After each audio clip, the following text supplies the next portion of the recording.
dañuy wax dëgg parce que maandute dafa baax si nit bu leen interpréter gis Sénégal bi ñu commencé interpréter le politique yàqu da ngeen di maandu même bu dee ay observateur ngeen. d'accord Mariama taxaw leen au juste milieu wax fi sabilillah parce que nag. après tout ñoom dinañu tontu. bés a ngi si bés yi dinañ tontu. bés a ngi si bés yi te dinañ wéet loolu suñu biir bàmmeel donc nañu seet bu baax li ñuy wax te bu ñu jugé kenn jugement suñu borom moo ko moom fii nag suñu dëkk dafa am loi. te loi bi ñëpp ko koy respecté par force nag. d'accord Mariama dinañu ñëw yaakaar naa ne Doudou ak Mame Goor dinañu ñëw ci interpellation yooyu mais Ndiémé également bu fekkee ne tey yëpp yéenay sën bi yëpp la ñu xëpp jëmale ko ci seen kaw ne lu nji njaaga yéenay njàkk tey ji li xew Matam mën nañoo xaar mu xew fi nga xamante ne itam moom moo di Médina ndax ka fa samp nekk maire ba mi ngi leen di menacer yéen tamit waaye yeewi ne sañu leen pas doxantu.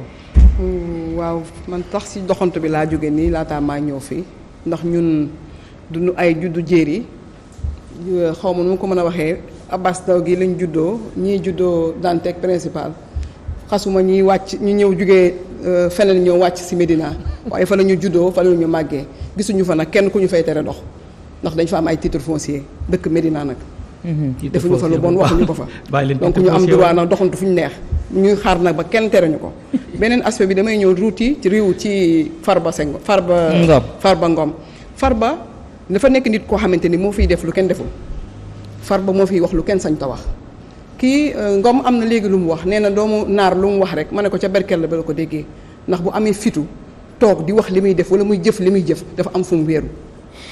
ndax dafa xam ni dara du ko ci fekk waaye bu doon keneen la léegi ñu utax sàkkal ko kaxe gis nga Sénégal ci at yi ñu génn juróomi at yi laay bëgg a wax wala 6 ans yi lañ fiy xas nit ci waaso di wuññi sutura nit ak di wax naan diw fii moo ko moom ak fële moo ko moom Sénégal ñun ñëpp ko bokk te ñun ñëpp benn lañu séeréer baak joolaa baak manjaak baak ñëpp Sénégal loolu mooy def charme Sénégal loolu nañ ñu ko nangul waaye nag gis nga boo gisee solo su Yewwi Askan Wi yooyu yëpp da cee bokk ndax gis nga loi bi nga xamante ni moo supprimé tey liste titulaire u Yewwi Askan Wi dañu sonn ci ay loi wu tappale parce que ci tappale rek lañ ko teg jëli fi jaay doole ak def lu la neex ci tappale sos ak wuruj kese lañ tëye réew mi ñun nag ñuy wootee assemblée de rupture jël ay nitu valeur teg fa dara jaal doomu aadama bañ nañ ko ba dañoo jël capital humain valoriser ko ak éducation ak formation ak emploi mu ànd nag ak santé ak sécurité bu mat sëkk ndax réew mi soxla nañ sécurité. mais kon tey Yewwi yéen lan moo ci seen part de responsabilité bu fekkee ne tey jii lii am jàpp nañu ne yéen tamit yéen ay titillé yéen ay nu mu tuddati njoos sax. la ñu wax pour indi li nga xamante ne moom moo di li ñuy gis. tey jii ci langue politique bi Ndiémé. liñ naan daal am na ñoo xamante ni lu ñu nekkee bëgguñu kenn tudd ko. mooy waaye fii metti foofu la Ousmane Sonko di teg loxoom li ñu bëggut a dégg te nag li muy wax dara du ko dindi ay dëgg yu wér péng la gis nga awa réew mi Sénégal fi ñu toll nii dañ fu war a jëlee def maa tey ak lu la neex téye réew mi ci ay caaxaan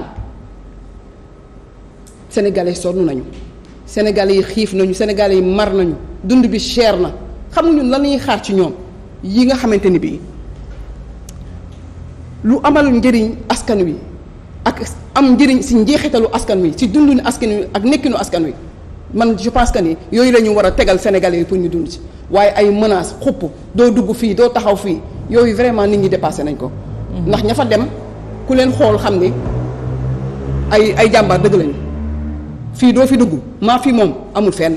mais tey jii Barthélémy Dias jóge Dakar dem ba Matam est-ce que loolu tamit. waaw daa war a jàppale nag ñi nga xamante ni nag ay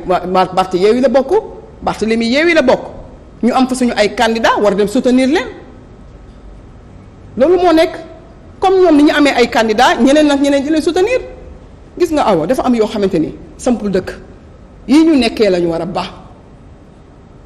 d'accord dinañ ñëw ci discours de campagne yi ak programme yi mais Pape Doudou tey ji laataa ñuy jël président Doudou Wade ni ko Mariama waxee tey jàpp na ne lépp mojji amul lenn loo xamante ne def nañ fa erreur du impunité du dara lépp ñi nga xamante ne ñoom lañ jàkkaar lool ñoom ñooy sooke li ñu mel mais sooke li ñu mel également ndax dóor ak fayu dañu ànd wala lan moo xew fi mu nekk nii ba nga xamante ne on n'ose plus dire les choses telles quelles. waaw xam nga am dégg-dégg dafa baax mais nag braqué wu tout de suite baaxul maanaam ngay ñëw ci plateau naan waaw ñii ñoom dañoo contre nguur bu ma demee nii laay taxawee rek day fausser ce jugement xam nga man boo ma dégloo fi may waxee dama ne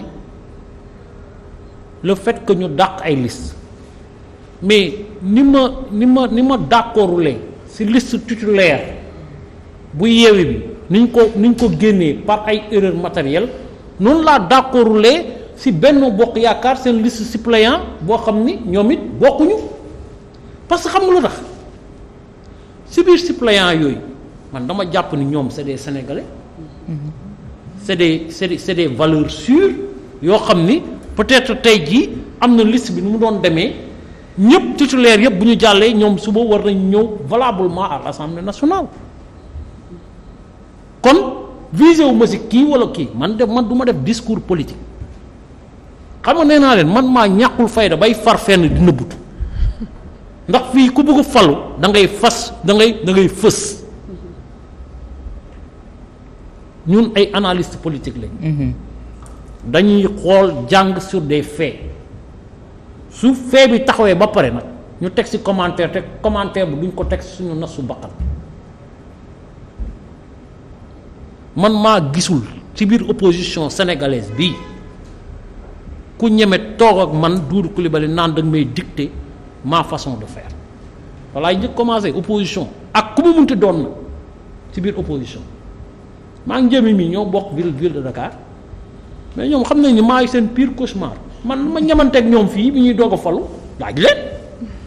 ñamanteeg ñoom bu saf parce que la ñu jëloon ces décisions d'accord ma si bañ ko régler ku nekk toogaat sa place maa nekkul si yooyu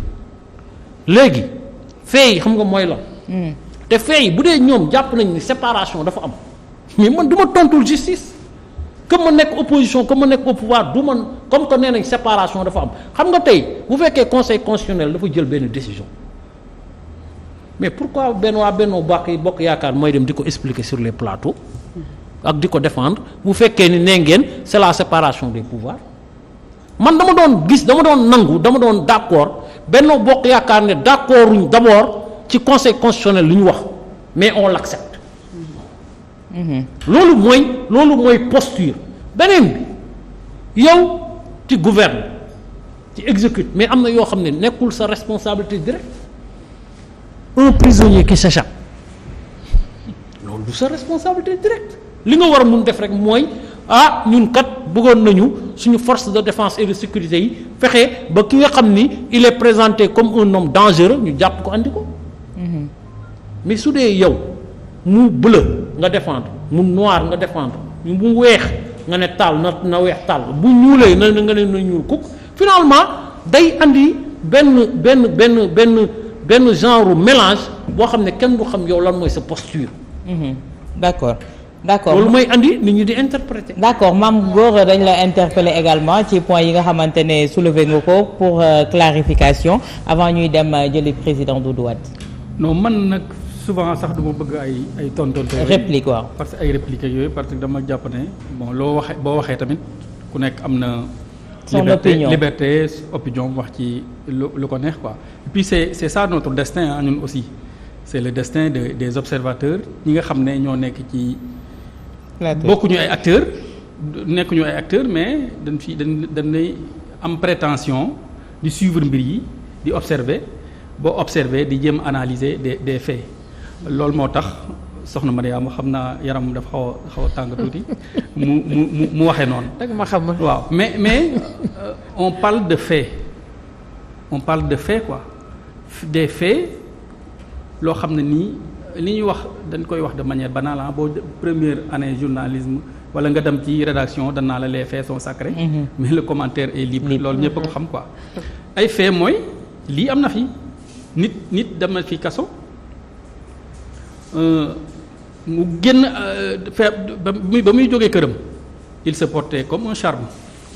mu dem kaso am fa ay blessures. dem urgence génn àdduna loolu moom ay fee la kenn jëliwu kenn yokku ci dara kenn wàññiwu ci dara. léegi loolu responsabilité le premier responsable mooy ña ko jël parce que nit boo ko tëjee kaso loolu on le dira jamais assez boo ko tëjee kaso yow ci sa responsabilité la nekk. lu ko fa dal yow sa responsabilité dafa. engagé même sax procureur wax na ko. kii rëcc tamit dañ ko jàpp ne moom mooy il était au cœur d'une force spéciale jàpp nañ ko yóbbu ko kaso. mu feebar kaso ñu jëlee ko ci kaso ga yóbbu ko pavillon spécial bu hôpital Aristide Le Dantec nee nañ foofa la jóge rëcc dem yoonam te ma jàpp ne ñun nous sommes dans un état organisé. Sénégal moom ñëpp xam na ne état organisé ñëpp xam na ne aussi suñu force de l'ordre yi elles sont professionnelles gis nga fii boo fi defee crime wala nga def fii loo xam ne ni waroo ko def à la minute qui suit. ouais gars yi dañ lay jàpp. léegi ñu ne boobu ba léegi li tax kooku jàppuñu ko je pense que loolu soxna Mariama aussi ay faits la amul dara loo xam ne nii commentaire sax amu ci. donc ce sont des faits loolu yëpp nag dafay xew avant campagne bi ñëw. léegi nag bi campagne bi ñëwee aussi logique boobu rek la suivre. malheureusement logique boobu la suivre. bon lii xew mi ngi xew nan ñaan yàlla nit ñi delloo ci seen xel. te xam ne sénégalais yi moom ñi ci ëpp ils sont intelligents ils sont très policés. ils sont très civilisés voter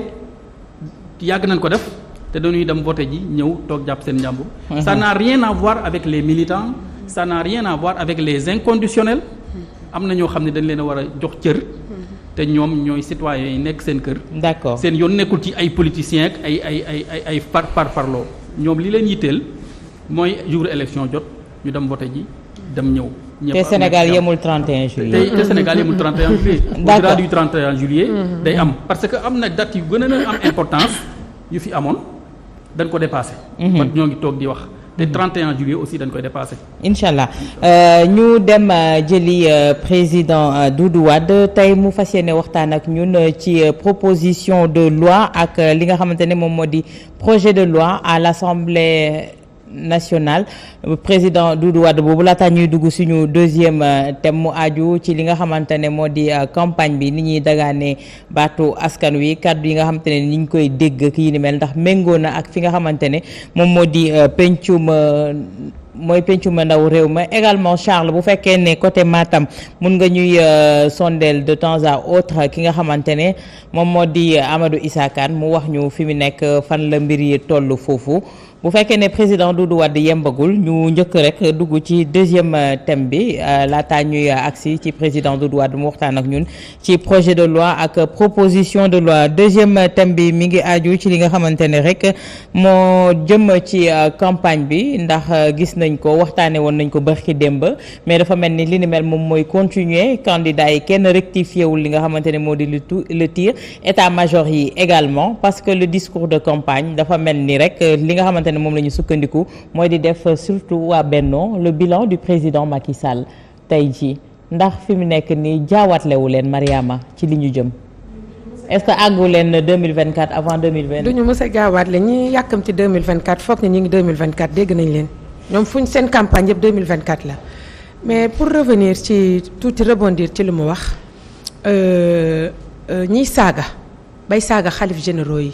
saaga waa Touba. saaga waa Tiwaawan Njaas Kaolack Daaka ba gis nañ leen te seeni nit lañu te kenn tëju leen pourtant ñu ngi fi réseaux sociaux yi saaga yi ngeen di saaga yéen seen empreinte mooy saaga mais nag comme ni ñuy wax c'est normal hein vu contexte bi ngeen di politiquer saaga c'est l'arme des faibles. waaw tey yéen saagawu leen ñëw leen ci seen discours. Mariama waaw damay wax dañ fi wax ay wax discours yi ngeen di wax yéen ñaar. discours partisan la xam nga lu tax man discours partisan la gis nga nit boo dee observateur wala le mot observateur dem laat ngeen càmbar ko bu baax ngeen xool ni yéen da ngeen war a nekk au juste milieu pas ngeen pant waa léegi saa bu ngeen gisee muy déborder fenn boo dee observateur da nga war a ñëw nekk équilibre wax côté bee bu baaxul wax côté bii bu baaxul pour une prochaine fois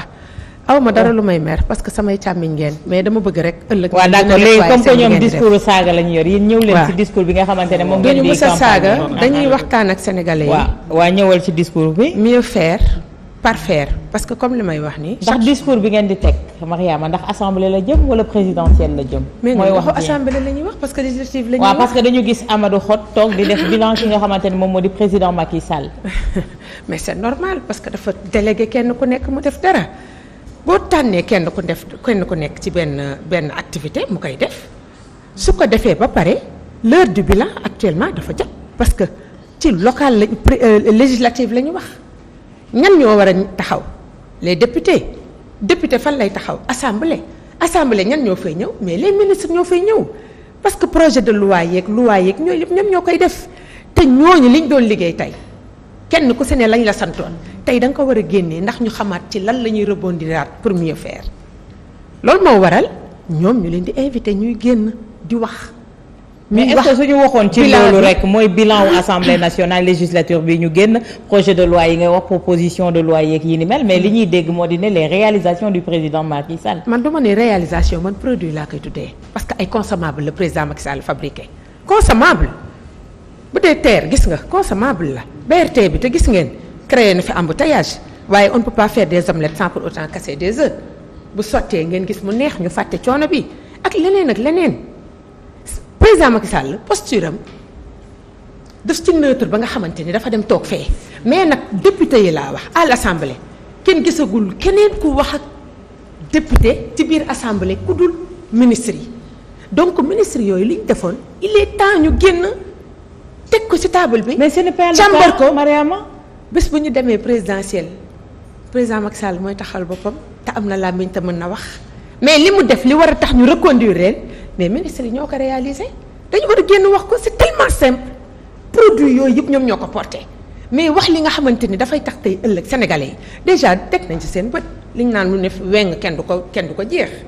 nen a ngi da nga naan nen bi da nga koy tuddee nen mënoo ko tuddee ni nen xanaa nga wax ko un œuf en français wala nga wax egg en anglais wala beneen langue leneen mais nen la li mu liggéey dañ koy yóbbu assemblée ministres yi ñoo koy ñëw di ko défendre député yi ministres yi la ñuy waxal looloo tax président dem dégagé wu toog ne bàyyi ministres yi ñu doon sant ñuy liggéey ñoo ñëw taxaw di wax ak nit ñi. mais comme ça par rapport ak li ñuy def ñu mën leen évaluer seet ndax ñooñu ëllëg war nañ fi toogaat wala déet. mais tey jii est-ce que tey waruñu woon appesantir ci ces projets de loi ces propositions de loi yi nga xam te ne débattre nañ ko à l'Assemblée nationale tey jii ay mission d'information li ñu leen yebaloon également ci yooyu la ñu waroon rendre compte tey jii wala di appesantir ci les réalisations du président Macky Sall. mais mission yi dafa ànd ak ay produits puisque mission bi dafa ànd ak produit nag il faut que ñu mettre produit boobu au devant de la scène c'est tellement logique. yow tey yónni mais mission bi bokk na ci Mariama. mais biñ leen waxoon mooy li ñuy def ci kër ci Kër Massar. ci wàllu inondation yi mission yooyu ba léegi assemblée bi rendre compte le peuple président Macky Sall le rendre compte et depuis lors motus et bouche cousue. comme li may wax du rendre compte rendu bu nga xam ne dañ koy gis parce que tuyau kenn du ko teg ci kaw tuyau dañ koy suul ci suuf te li xew Kër Massar duñ ne guleen États-Unis dafay am ay ndox ay inondation à travers le monde état boo fi dem inondation jommul kenn muy Chine muy Japon muy feneen ak feneen dañu bëgg a jël tout le mal li nga xamante ni ay réaction climatique la bëgg ko jël teg ko président non président du yàlla moom dictéwul nature bi li mu war a def suñu sañoon tey je compatis parce que ñooñu nekk tey ci ndox mi même buñ ñu concerné wul directement. am nañ fa mbokk am fa xarit am fa àndandoo yéen a wuñ leen ñu dund ci ndox mi. mais dafa nekk des produits yu nga xamante ni def nañ ko mais réalisation mënuñu ko gis parce que dañ ko enterré ci suuf daanu nag dañul suuf. te comme li ñuy wax nii ce sont des zones inondables te li nga xamante ni depuis. mais su leen askan yabalee ndax président la ñu wala rendre compte wala ki nga xamante ne moo di askan wala ñu yabaloon. mais li ñuy def nii askan bi la ñuy rendre compte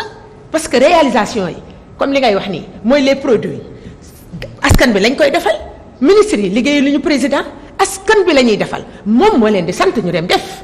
mais réalisation bi retombée bi ci askan bi la jëm. léegi nag askan boobu nga xamante ne nag ñoo leen santoon ñu dem liggéey li ñuy liggéey yónni ay député pour ñu càmbar leen jàkkaarloo ñoom def la demande mais ñooñu tey dañuy rendre compte askan bi nga xamante ni liggéey bi dañ koy wax benn bu ne fu mu toll. d'accord c'est pas compliqué. d'accord Mariama tey ji Ndiémé bu fekkee ne discours de campagne également mun nañ koo wax ci côté Yewwi dafa am benn ponk boo xamante ne moom la ñuy jël di xeexee li nga xamante ne moo di pour jëm ci pencum ndaw réewum pour dagaan baatu askan wi bokk nañ ci li ñu waxtaanee dem mooy wàllu LGBT yeeg yi ni mel da ngeen jël loolu rek tey jii ngank ko ne doo leen ko wàcc amul yeneen discours boo xamante ne ñu ngi koy faral di dégg lu ci ëpp. waaw parce que ab si biir waxam léegi nee na bis bu ñu yeggee élection présidentielle moom président dina ñëw defaan boppam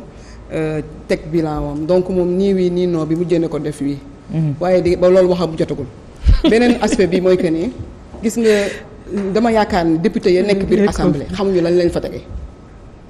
ndax man gis naa ci député ñoom laa gis ku taxaw naan man sama yoon nekku ci lijjantiwuma lu fi xew lu ma Macky Sall la wax rek loolu lay voté yal nañ ci yàlla musal. ci ñoom la ñu gisee député bu ñu képp ak ay faux billets. ci ñoom la ñu gisee député scandalu passeport am na fi. ah mais lu waaw góor jigéen ñi ñun dañu ne proposition de loi tegal leen fa ñu dindi ko ba mu seet na duñ ko voté loolu lañ leen di toppee te loolu dafa yitteel askan wi ndax kenn bëggul jur doom mu nekk borom ñaari tur yi Sénégal loolu xewu fi am nañ ci sañ-sañ aussi te yaakaar naa ne sénégalais yi loolu la ñu bëgg te loolu la ñuy majorité bi loolu la ñu bëgg bokk. mais tey est-ce que loolu rek doy na pour dagaan baatu askan wi non xam nga sax dañuy wootee ay rupture yu radicale en matière de bonne gouvernance et de politique de développement parce que nag ku xam Yewwi Askan Wi xam ne ay kàngam ñoo fa nekk ñi nga xamante ni nag solo nekkinu Sénégal rek moo leen ñor dundu ni sénégalais yi rek moo leen ñor ndax tey damay jël benn loi rek bu mel ni loi wu loyer yi bi ñuy wàññee loyer yi da ngay xool ko daan fay 150 000 léegi daw na ba ca 250 000 parce que loi bi kenn protégé wu ko. dañoo ko ñëw rek voté noonu parce que ñu ngi doon jub campagne électorale. yooyu façon tey moo ñu jural tey lii ñu nekkee loyer bu cher ba Sénégal yu Dakar waaye yu bëri mënatuñu amuñu sañ-sañ dëkk biir Dakar. beneen aspect bi ñun suñu ay ressources naturelles war nañoo xam fu muy dugg ñun yooyu la ñu bëgg a dégg parce que ñun suñu alal boobu la ñu bëgg mu am jeexital ci suñu dundin maanaam suñu dund yomb ceeb yomb diwlin yomb nañ ñu wax yooyu luwaa la ñu soxla. man dafa am ñaari ministères yoo xamante ne seen budget dama ko mus a contesté muy ministère de la santé ak ministère de l'éducation. dama ko mus a contesté parce que dama ne li ñuy allouer santé ci ay am na ministères yoo xamante ne wax dëgg neex yàlla mën nañ leen supprimer amuñu fi benn njëriñ am institution yoo xamante ne amuñu fi benn njëriñ collectivité territoriale man ay conseil économique wax fa dëgg neex yàlla yooyu moom mën nañ koo dindi Sénégal assemblée nationale bu dëgër. ñu indi fa ay loi yu nga xam ne yu mucc ayib yu nga xamante ni askan wi dinañ ci sànni seen bopp loolu laa prôné loolu la waa Yewwi Askan Wi teg beneen aspect bi li ma waxoon sànq ci ressources naturelles yi laa koy wax war nañ koo ñu wax ñun suñu alal naka lay tëddee ba nga xamante ni loolu xaalis boobu dafay am njeexital si suñu dund. mais loolu yëpp ngeen di wax est-ce que cër bi ci assemblée nationale am tey yéen ñi dagaan baatu askan wi xam ngeen ko ba mun koo wax askan wi ngir ñu jotale leen. moom la ñu nekk nag di def ndax xëy na caravane yi rek la ñu gis waaye dañuy dugg ci kër yi dañuy waxtaan ak askan wi waxtaan nag ñi nga xam ne ñoom la ñu tànn dugal nañ ci liste bi ñu xam ñoom bu ñu demee assemblée lan mooy fa seen njëriñ ak lan lañ fa yóbbee. mais désinformation itam ñu ngi leen koy jiiñ ci fànn boobu ndax nee ngeen doo leen nangu teggat réalisation yi ñoom yi ñuy tudd ne président Macky Sall moom la def pour mën a liñ naan ku sa wujj di sëlam doo set. waaw dafa xam nga mooy li may wax rek président bu taxawoon léegi da def mu fi benn réalisation askan wi nag xool ko dana am lu mu def mais nag à quel prix ak naka la ko waroon defee loolu mooy wax ji à quel prix ak naka la ko waroon defee ku ñu fi teg nag di nga def dara bu dee benn biir sax di nga ko teg mais xoolal mbënd mi am pont bi ñu tabax yàggul fa la taxaw ci diggu pont ba bi mu koy inauguré cuune mënul lii benn taw la taw pont bi pëtax ce qui veut dire que ay cuune ñoo ko tabax. mais tey yéen a ngi diggee digg yooyu àgg ci pencum ndaw réew ma Pape Doudou ni mu koy waxee chaque jour naan 14e législature bi est-ce que du pire sax li fi amoon wala mu méngoo gëwuma ko parce que ñun nag majorité gi ñuy woote gi ñu soxla bu ñu ko amee dinañ gis changement bu mag a mag ci Sénégal parce que nag ñi nekk ci biir Yewwi Askan Wi dañoo gëm réew mi dañu gëm Sénégal te dañu bëgg développement au Sénégal ndax dañuy génne di dem ci yeneen réew ñu bëgg loolu fa nekk am fi santé war nañ koo defaraat tey bu ñu demee ba naa ay couveuse artificielle ñu ngi ci 2022 amatul fenn ci àddina bi puukare beegi yenn détails yi nga xam ci yenn ministères yi ak institutions yi nañu ko dindi ñu def ko ci farata gi. d'accord tey Pape Doudou tirer le bilan de Macky Sall mun nañ ko accepter ne li ni mel ndax am na yu ci bëri yoo xam te ne sañ-sañ bi koy may mu def ko mooy mu àgg ca pencum ndaw réew ma mun nañu accepter ne war na mun a bokk ci discours de campagne quand même. waaw mais bon xam nga tey jii ñoom ñëpp ku si nekk rek da nga dévoyer sa discours maanaam da ngay xool fu mu gën a baax rek nga teg ko fa xam nga tey député yu 13e législature kan lañ joxoon majorité. Benno Bokk Yaakaar. Dakar bi ñu nekk fii juróom-ñaari député lañ faloon yu bokk ci Benno Bokk Yaakaar. ñoom ba ñu demee nekk député Dakar balaa ñuy nekk ay député national nan lañ taxawalee woon Dakar ñoom ñoo nekkaat tey ci liste Benno Bokk Yaakaar dama yaakaar ni ñooñu bu ñu demee ci kanam seen Dakar waay yi dañu war a wax Dakar waay balaa ñuy wax waxu PSE ak lii ak bilan neneen kat ñun bu ngeen ñu fa yónnee ba ñuy salfaañee Dakar ba ñu waxee ci problème mu Assane Diouf wala bi ministre des sports ñëwee.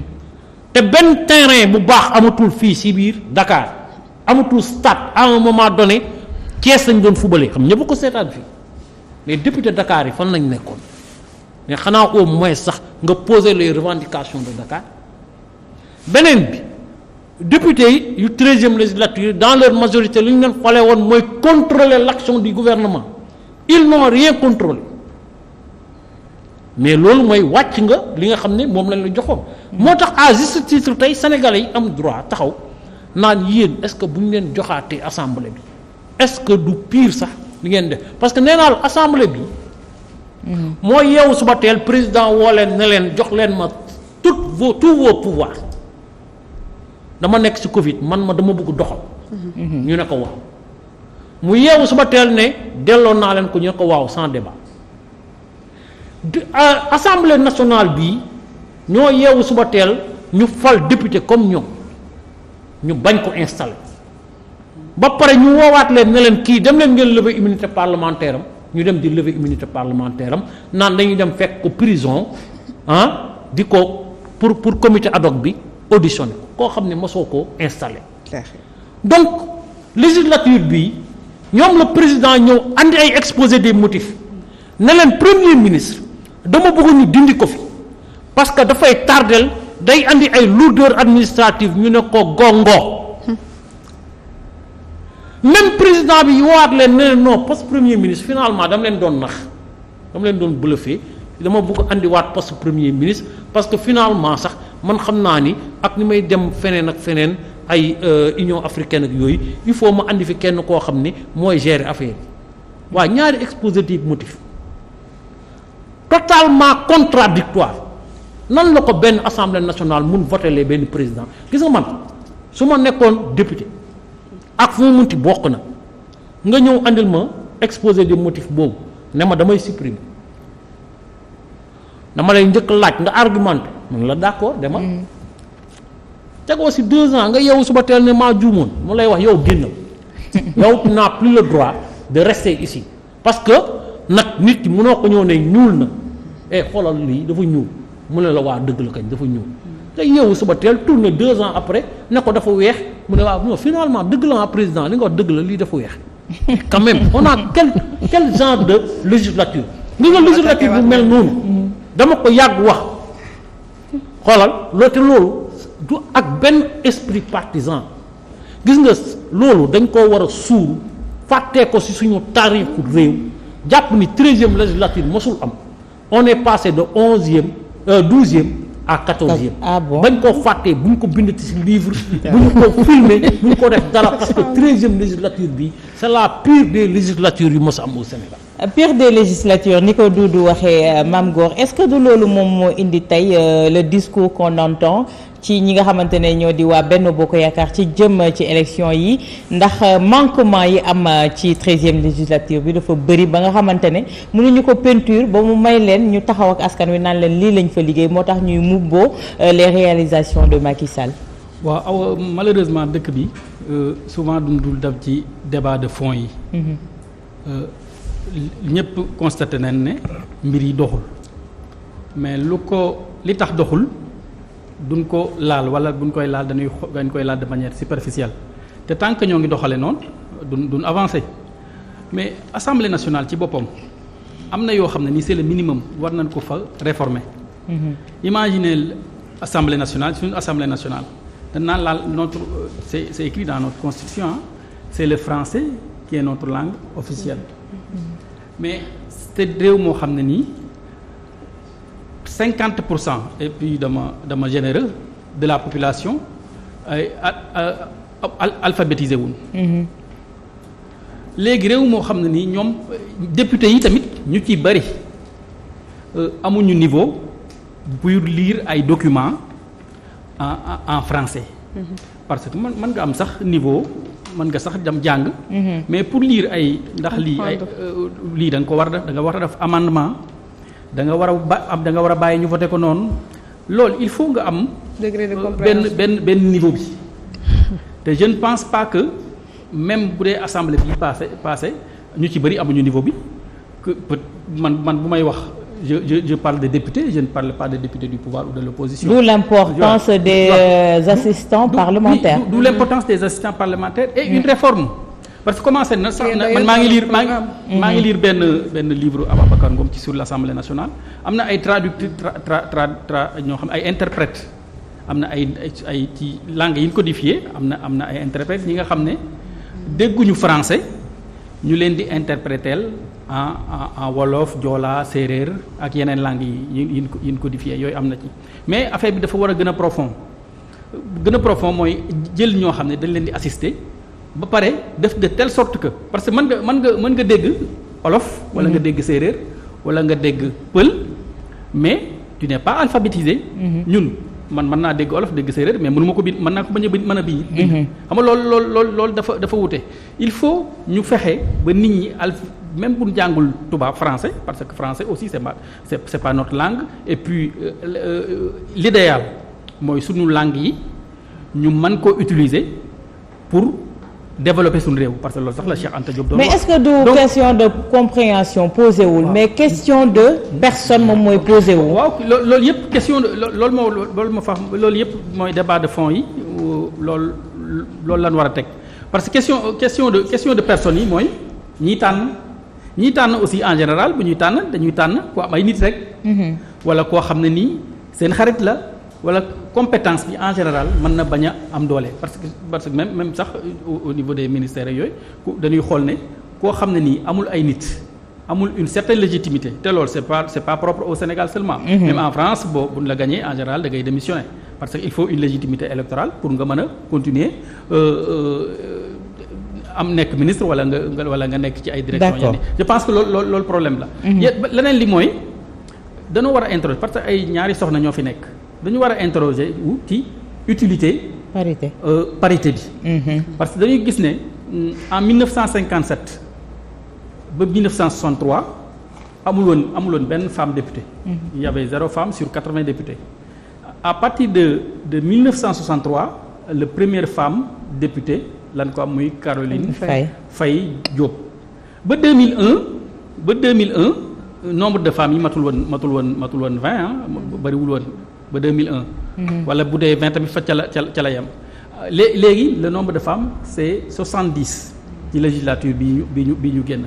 te tamit législature bi di ñëw tamit noonu la demee léegi femmes yooyu est-ce que nan war a taxawee na ni